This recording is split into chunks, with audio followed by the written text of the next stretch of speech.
Welcome to परीक्षा institute. It's me पुरुषोत्तम कुमार। दोस्तों, आज मैं आपके लिए जो क्वेश्चन लेकर आया हूँ ये बहुत इंपॉर्टेंट है, सेकंड चैप्टर के लास्ट स्प्रिंग के, जो कि अग्रवाल पब्लिकेशन अनसॉल्व से मैंने सेलेक्ट किए हैं। आपके लिए एक नोट्स प्रिपेयर किया है जो कि आपको एग्जाम में हेल्प कर सके। तो चलिए स्टार्ट करते हैं इस सेशन को। तो आज का हमारा फर्स्ट क्वेश्चन जो है वो है आपका, who are the inhabitants of Seemapuri, what do they do for their survival.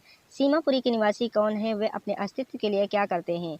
Simapuri houses around 10,000 rag pickers, mostly Bangladeshi refugees. The rag pickers of Simapuri consider garbage as nothing less than gold for the elders. It is their only mean of survival as it provides them with their daily breads. Seemapuri के लगभग 10,000 कचरा बीनने वाले लोग हैं, जिसमें ज़्यादातर बांग्लादेशी शरणार्थी हैं। सीमापुरी के कूड़ा बीनने वाले कूड़े को सोने से कम नहीं मानते हैं। बड़ों के लिए यह उनके जीवित रहने का एकमात्र साधन है, क्योंकि यह उन्हें उनकी दैनिक रोटी प्रदान करता है। नेक्स्ट क्वेश्चन हमारा है, why could the bangle maker not organize themselves into a cooperative. चूड़ी बनाने वाले खुद को सहकारी समिति में क्यों नहीं संगठित कर सके। The bangle maker are caught in a vicious web which start from poverty to indifference, then to greed, and finally to injustice. Mind-numbing toil killed their hope and dreams. The Bengal makers of Firozabad were not able to organize themselves into a cooperative because they had got trapped in a vicious circle of the Shahukars, the middlemen, the policemen, the bureaucrat, and the politician. Together they had imposed a baggage on these people which they could not put down. चूड़ी बनाने वाले एक दुष्चक्र में फंस जाते हैं, जो गरीबी से शुरू होकर उदासीनता और फिर लालच और अंत में अन्याय तक जाता है। मन शून्य करने वाला परिश्रम उनकी आशा और सपनों को मार देता है। फिरोजाबाद के चूड़ी निर्माता खुद को सहकारी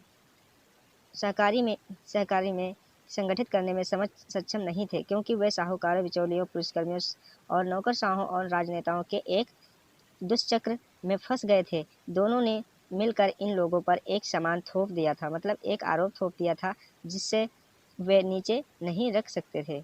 अब देखिए थर्ड नंबर है आपका, what is Saheb looking for in the garbage dump in the lesson last spring. पिछले वसंत में पाठ के कचरे के ढेर में साहब क्या खोज रहे हैं। मतलब लास्ट लेसन जो है उसमें जो बताया गया साहब का जो करेक्टर है वो उसमें क्या ढूंढता है, डंप्स में या गार्बेज में, तो वो आपको बताना है। According to the author, Saheb's scrolls for gold in the garbage dump. Gold here infers to items that are valuable to him, like used clothes, shoes, plastic scraps, stray coins, or one currency note. For children like Saheb, garbage is wrapped in wonder. लेखक के अनुसार साहब कूड़े के ढेर में सोने के लिए छानबीन करता है। यहाँ गोल्ड का अनुमान है उन वस्तुओं के लिए जो उसके लिए मूल्यवान है, जैसे इस्तेमाल किए गए कपड़े, जूते, प्लास्टिक, स्क्रैप, आवारा सिक्के, मतलब सिक्के, कुछ कॉइन्स खुले, या एक मुद्रा नोट। साहब जैसे बच्चों के लिए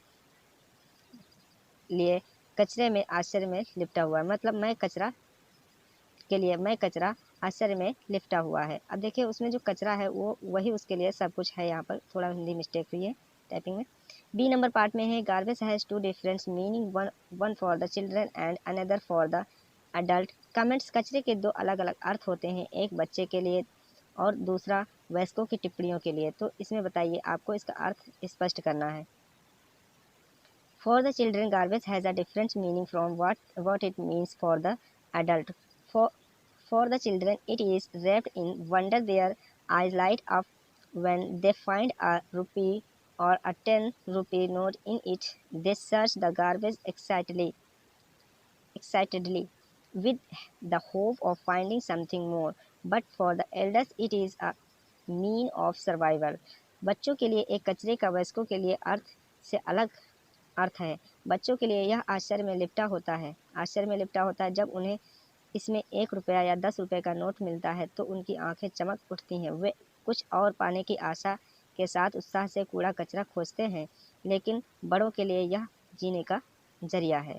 बात करते हैं फिफ्थ नंबर क्वेश्चन की, how is Mukesh difference from the Bengal makers of Firozabad. Mukesh Firozabad के चूड़ी निर्माताओं से किस प्रकार भिन्न है, अलग है। ये बताना है। तो इसका आंसर है Mukesh was different from other bangle makers because he wanted to be his own master. He had a dream of becoming a motor machine mechanic, whereas other Bengal makers did not even dare to dream but had accepted their fate. Mukesh अन्य चूड़ी बनाने वालों से अलग था क्योंकि वह अपना स्वामी बनना चाहता था, मतलब खुद का मालिक बनना चाहता था। उनका एक मोटर मैकेनिक बनने का एक सपना था, जबकि अन्य चूड़ी निर्माताओं ने सपने देखने की हिम्मत नहीं की थी, लेकिन अपने भाग्य को स्वीकार कर लिया था। 6 नंबर क्वेश्चन की बात करें, what does the title last spring convey to us. पिछले बसंत की उपाधि हमें क्या बताती है, मतलब बसंत ऋतु के बारे में इसमें लास्ट स्प्रिंग लेसन में के द्वारा हमें इसका टाइटल जो दिया गया है, पाठ का नाम जो दिया गया है, वो हमें क्या संदेश देना चाहता है वो बताना है इसमें। The title last spring convey how million of children in India lose out on living the spring of their lives that is their childhood. The best phase of life is lost in the hardship involved to earn their livelihood. Poverty force these young children to work in the most inhuman conditions, as a result of which they miss out on the fun of childhood, which hampers their growth. Last spring शीर्षक बताता है कि कैसे भारत में लाखों बच्चे अपने जीवन के वसंत यानी उनका बचपन जीने से चूक जाते हैं। जीवन का सबसे अच्छा चरण अपनी आजीविका कमाने के लिए शामिल कठिनाइयों में खो जाता है। गरीबी इन छोटे छोटे बच्चों को सबसे अमानवीय परिस्थितियों में काम करने के लिए मजबूर करती हैं, जिससे परिणाम स्वरूप वे बचपन की मस्ती से चूक जाते हैं, जो उनके विकास में बाधा डालती है। बात करते हैं 7 नंबर क्वेश्चन की। 7 नंबर और इसके बाद में एक और करके क्वेश्चन दिया गया, तो दोनों का मीनिंग एक ही है, तो एक ही बार इसको हम यहाँ पर आंसर राइट कर रहे हैं। Why did Saheb's parents leave Dhaka and migrate to India. साहब के माता पिता ढाका छोड़कर भारत क्यों चले गए। फिर why did Saheb and his family leave Dhaka and settle in India. Saheb और उसका परिवार ढाका छोड़कर भारत क्यों बस गए। एक ही मीनिंग है, तो इसका चलिए देखते हैं answer. Saheb's home was set amidst the green field of Dhaka. His mother told him that many storms had swept away their field and home. For this reason, his parents were forced to leave Dhaka and migrate to India, looking for gold in the big city where they now live. Dhaka के हरे भरे खेतों के बीच साहब का घर बसा था। उसकी मां ने उसे बताया कि कई तूफान उनके खेतों और घरों को बहा ले गए थे। इस कारण से उनके माता पिता को ढाका छोड़ने और भारत में प्रवास करने के लिए मजबूर होना पड़ा, बड़े शहर में सोने की तलाश में, जहां वे अब रहते हैं। तो अब ये नीचे के क्वेश्चन जो आपको दिए गए हैं, ये मैं आपको अगले वीडियो में करवा दूंगा। तो आई होप ये वीडियो आपको पसंद आया होगा। वीडियो अगर पसंद आया तो वीडियो को लाइक कीजिए, चैनल को सब्सक्राइब कर लीजिए, बेल आइकन को प्रेस कर लीजिए। मिलते हैं नेक्स्ट वीडियो में, तब तक के लिए bye bye. Thanks for watching this video.